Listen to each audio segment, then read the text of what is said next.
Review చేసుకునేటప్పుడు కూడా అడిగాను ఏమైంది పిలిచారు కదా 6 crores అట్లాగే ఉందండి, సెంట్రల్ గవర్నమెంట్ పర్మిషన్ ఇవ్వాలండి.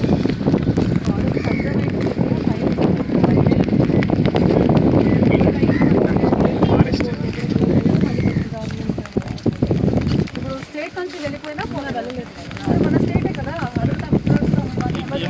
2 నెలల క్రితం ఢిల్లీ వెళ్దామా మండల పరిషత్తులో డబ్బులు దాచుకోవచ్చు కూడా వాళ్ళకి చేయమని చెప్పి అడిగాను. ఇస్తే మీరు వాడుతూ ఉంటారు, కొట్టుకుని పోతారు. బోర్డు పెడతాము ఎవరికి ఏదో ఎమర్జెన్సీ మాత్రమే. మేము రోజు పప్పు తీసుకొస్తాం, బియ్యం తీసుకొస్తాం, ఆ బోర్డులో వాడకూడదు అంటున్నాను నేను.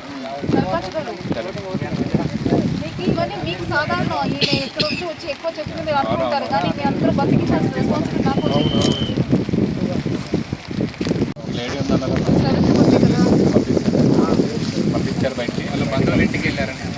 అది ఇదే కదా. ఈ ఊరే కదా వెళ్ళిపోయింది కదా. ఈ ఊర్లో వేరే ఏమైనా ప్రెగ్నెంట్ పెట్టుకున్నారు, అదేమి ఎమర్జెన్సీ కింద రాదు. అయినా కూడా మీరు ఉన్నారు, ఇంకేమైనా అవసరం అయితే మీరు ఫోన్ చేయాలి. అప్పటికి మేము ప్రాపర్ కోర్టులో అఫీషియల్గా పంపిస్తాము. తాడి చెట్లు అంటే 5 లేవులు కదండి, కింద లేవులు మునిగిపోయి తాడి చెట్లు ఇక్కడ ఎంత లోతు వస్తుందండి. 100 సంవత్సరాలు ఇప్పుడు రాదు కూడా. మళ్ళీ మీకు అత్యవసరం ఏమైనా కావాలంటే ఒకటే ప్రాబ్లం కదా. అందరూ చూస్తున్నారు, మనకు హెవీ రెయిన్స్ ఉన్నాయి. ఆల్రెడీ విజయవాడ అంతా మునిగిపోయి వాళ్ళకి సప్లై చేయడం కూడా జరుగుతుంది. ఒకవైపు మన జిల్లాలో గోదావరి రివర్ కూడా పెరుగుతూ ఉంది. ఫస్ట్ వానికి దగ్గర వచ్చేసాము. సో ఇటువైపు మనకు అక్కడ బొమ్మడేరు కానీ మన this monsoon rains, torrential rains వల్ల కానీ మనకి ఇక్కడ రివర్ ఫ్లో ఎక్కువ పెరుగుతున్నాయి. కాబట్టి ఒక విలేజ్ కట్ ఆఫ్ అవుతుందా లేదా, ఇక్కడ ఏం పరిస్థితి ఏంటి, వీళ్ళకి ఎలాంటి అడ్మినిస్ట్రేషన్ నుంచి ఎలాంటి హెల్ప్ కావాలని తెలుసుకోవడానికి కోసం ఇక్కడ వచ్చాము.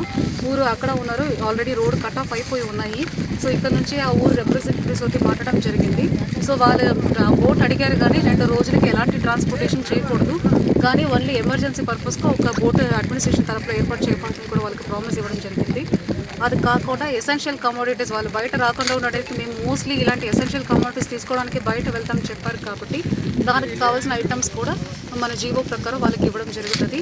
అది కాకుండా ఏమైనా స్నేక్ బైట్ అలాంటి ఇష్యూస్ ఇక్కడ రావడానికి అవకాశం ఉంది. కాబట్టి అది ఓన్లీ మెడికల్ ఆఫీసరే చేయాలి. కాబట్టి మనకి ఇక్కడ నియరెస్ట్ టీహెచ్ మెడికల్ ఆఫీసర్ని కూడా మొబిలైజ్ చేసి 2 రోజులు ఈ ఊరిలోనే క్యాంప్ పెట్టడానికి ఏర్పాటు చేయడం జరిగింది. సో పబ్లిక్ ఆర్ కాన్ఫిడెంట్, ఇక్కడ ఎవరికి భయం లేదు, ఇవన్నీ వాళ్ళకి అలవాటమి. సో వాళ్ళు కాన్ఫిడెంట్గానే ఉన్నారు, ఎలాంటి భయం లేదు. ఈ 2 ఏర్పాటు చేస్తే మేము ఉంటాము, మాకు ఏమి ఇబ్బంది లేదు కూడా వాళ్ళు చెప్పడం జరిగింది.